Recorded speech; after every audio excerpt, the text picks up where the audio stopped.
ICC की नई ranking आई। हार के बावजूद टीम इंडिया के 5 खिलाड़ियों ने तबाही मचाई।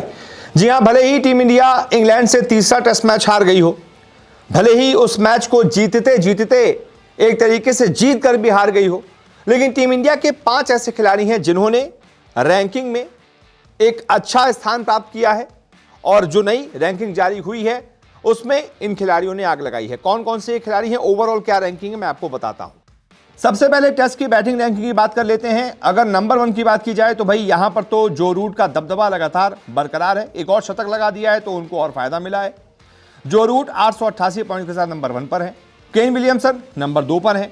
हैरी ब्रूक नंबर 3 पर है। और इंडिया की बात की जाए तो इंडिया के 3 खिलाड़ी जो हैं वो टॉप 10 में हैं। एक है यशस्वी जायसवाल जो कि नंबर 5 पर है। एक पायदान को इनको नुकसान हुआ है क्योंकि पिछले मैच में इन्होंने दोनों ही पारियों में बहुत खराब प्रदर्शन किया, रन ही नहीं बना पाए, इस वजह से 4 नंबर से नंबर 5 पर खिसक गए। यही हाल ऋषभ पंत का भी रहा। दूसरी पारी में कम रन बना पाए तो 7वें नंबर से 8वें नंबर पर खिसक गए। और शुभमन गिल 9वें नंबर पर खिसक गए हैं। 6 नंबर पर थे शुभमन गिल। 3 पायदानों का नुकसान हुआ है गिल को क्योंकि तीसरे टेस्ट मैच में गिल के बल्ले से दोनों ही पारियों में रन्स नहीं आए थे।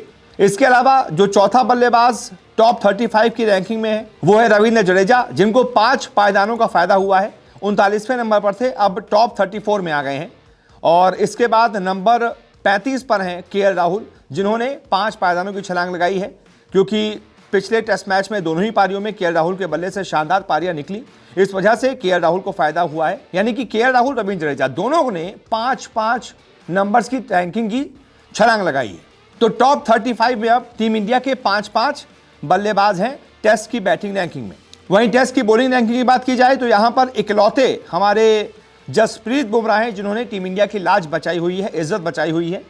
नंबर 1 पर बुमराह लगातार बरकरार है, 901 रेटिंग पॉइंट है। नंबर 2 से फासला कितना ज्यादा है देखिए। नंबर 2 पर रबाडा है जिनके 851 रेटिंग पॉइंट है। यानी कि बुमराह अगर 4-5 मैचों में भी फ्लॉप रहे तब भी कोई उनको नंबर 1 की कुर्सी से नहीं हिला पाएगा। हालांकि इसके बाद दूसरे जो हमारे गेंदबाज हैं वो हैं रवींद्र जडेजा जो कि 15वें नंबर पर हैं। यह बताता है कि टेस्ट में हमारी बॉलिंग कितनी खराब रही है बीते कुछ सालों में कि हमारे बॉलर जो हैं टॉप 10 रैंकिंग में सिर्फ और सिर्फ 1 गेंदबाज है और टॉप 20 में सिर्फ और सिर्फ 2 गेंदबाज है टोटल मिला के। नंबर 1 पर बुमराह और नंबर 15 पर रवींद्र जडेजा। इसके बाद आते हैं मेंस टेस्ट ऑलराउंडर रैंकिंग पे। तो इसमें भी टीम इंडिया के लिए अच्छी खबर यह है कि हमारे रवींद्र जडेजा लगातार नंबर 1 पर बरकरार हैं। 409 रेटिंग पॉइंट है जडेजा के। नंबर 2 पर इसके बाद है बांग्लादेश के मेहंदी हसन मिराज। हालांकि एक और चिंता वाली बात यह कि जडेजा के अलावा टॉप 10 में कोई भी दूसरा हमारा ऑलराउंडर है ही नहीं। टॉप 10 छोड़िए, टॉप 20 में भी हमारा कोई दूसरा ऑलराउंडर नहीं है। यानी कि टेस्ट में हमारे पास सिर्फ और सिर्फ कहने के लिए एक ही ऑलराउंडर है ढंग का जो बॉलिंग बैटिंग दोनों में परफॉर्म कर रहा है, नाम है रवींद्र जडेजा। इसके बाद अगर हम ओवरऑल टीम्स की बात करें, टीम रैंकिंग की बात करें तो टेस्ट में टीम इंडिया नंबर 4 पर है।